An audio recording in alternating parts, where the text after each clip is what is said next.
Yes, magandang araw pong muli sa ating lahat mga kaibigan. Luzon, Visayas at Mindanao. Nasa tibok kalibutan.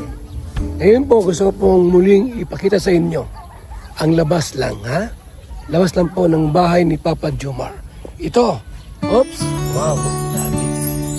Ang ganda ng bahay po mga kaibigan. Hindi ko makapasok, sarado na eh. Yan, ha?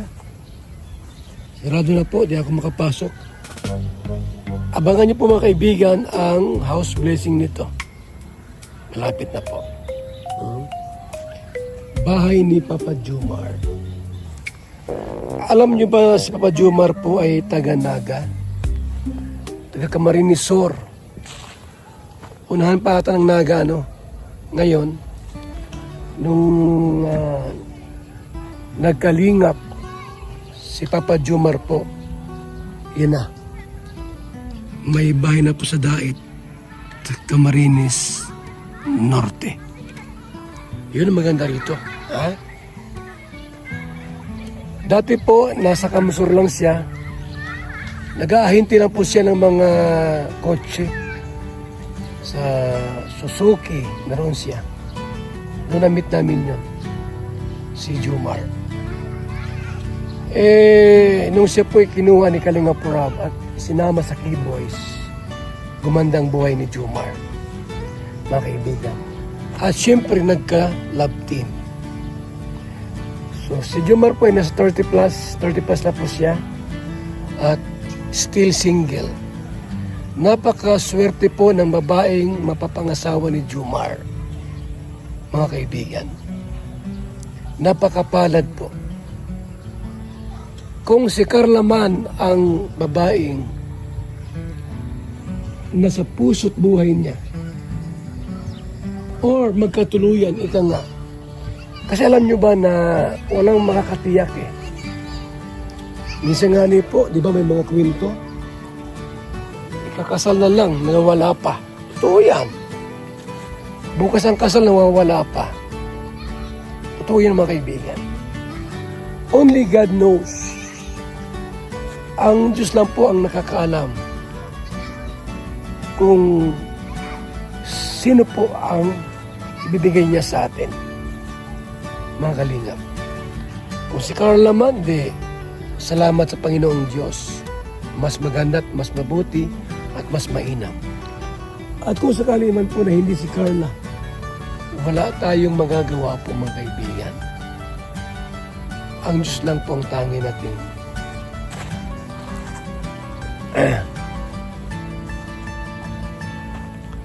Nakakaalam sa lahat ng ito. Bahay ni Carla at ni Jomar. Yan. Bahay ni Carla at ni Jomar. Sana sila magkatuluyan. Ipagdasal po natin, mga kaibigan. Ipagdasal po natin na sila magkatuluyan.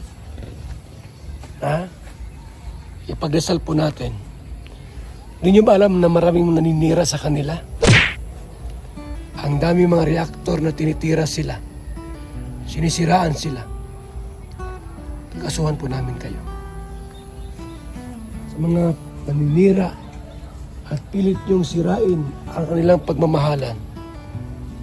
Hindi pwedeng gano'n.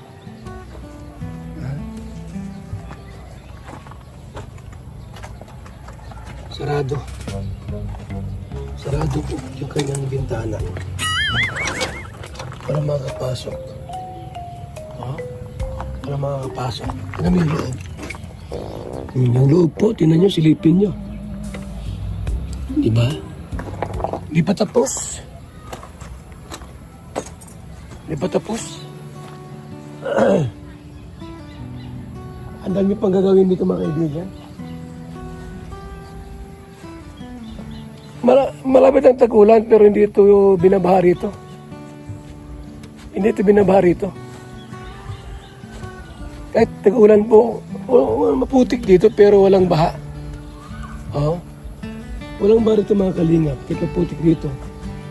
Hindi ito binabaha.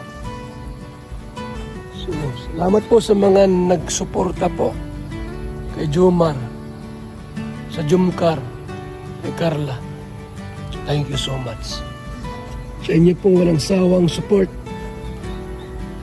Kay Jumar at kay Carla sa Jumcar. Thank you. Salamat sa inyong pagmamahal po mga kaibigan. So update po natin to sa bahay ni Jumar. And siyempre po, abangan nyo po ng aming i-vlog din po kay Pia. Kasi yung bahay po ni Pia po ni Tatay Robin, pinarenovate din po yun ni Kalinga Prab.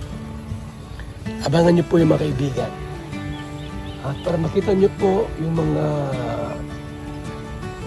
taong nabago ang buhay because of Team Kalinga. Napakarami po nila. Nagkaroon po ng sariling bahay because of Team Kalingap. Nagkaroon ng mga sponsors.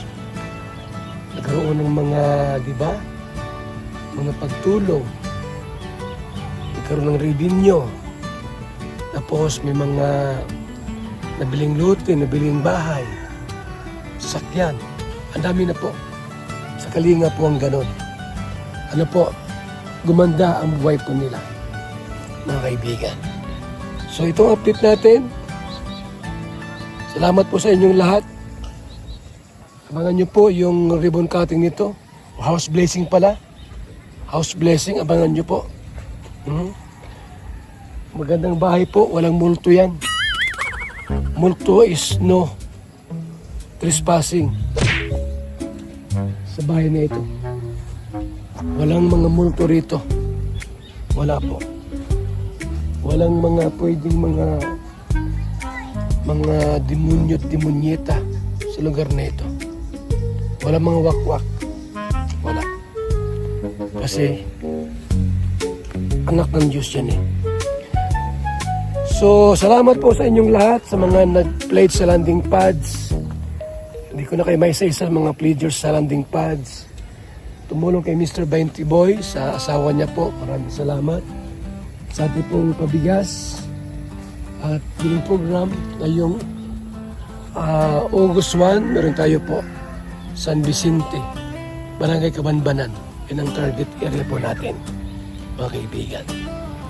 At alam na po ni Mayor Bong Palma ang ating pong feeding program at bigas ayuda sa Barangay Kabanbanan, San Vicente. Yan lang po. At thank you so much. One Kalingap, one family. Mabuhay, God bless, at uminom po ng Origin at BSM Kalingap Kape para sa inyong kalusugan at kagalingan. Mabuhay, God bless po. Ako mabuntis, pero dahil sa BSM Kalingap Kape, ngayon nabubuntis na ako. Kami mga OFW, laging pagod sa trabaho. Pero dahil sa BSM Kalingap Kape, meron kaming energy. Ay mga kalingap, mag-BSM kape na kayo. Alam niyo mga kalingap, bilang isang OFW dito sa Hong Kong, bilang driver, lagi akong umiinom ng kape bago pumasok ng trabaho. Parating gising at laging alerto, lalo-lalo na pag ikaw ay nagdadrive. Kaya mag-BSM kape na kayo mga kalingap. Dahil sa BSM kape mga kalingap, ang inyong diwa ay laging buhay. BSM Kalingap Kape, ang kape na may puso. BSM Kalingap Kape, ang paboritong kape namin mga OFW dito sa Macau. BSM Kape, ang kapeng may puso. Bilang isang karpintero, araw-araw napapagod, BSM Kalingap Kape, ang panghagod. Sarap.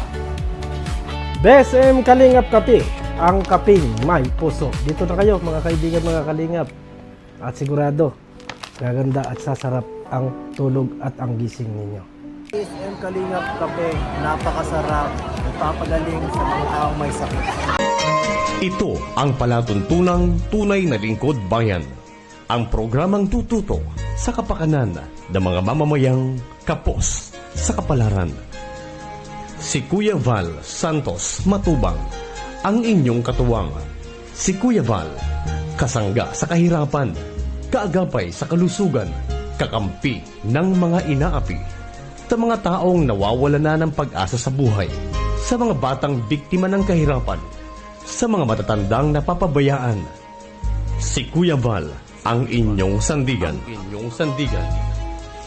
Val Santos Matubang, sa palatuntunang Lingap sa Mahihirap.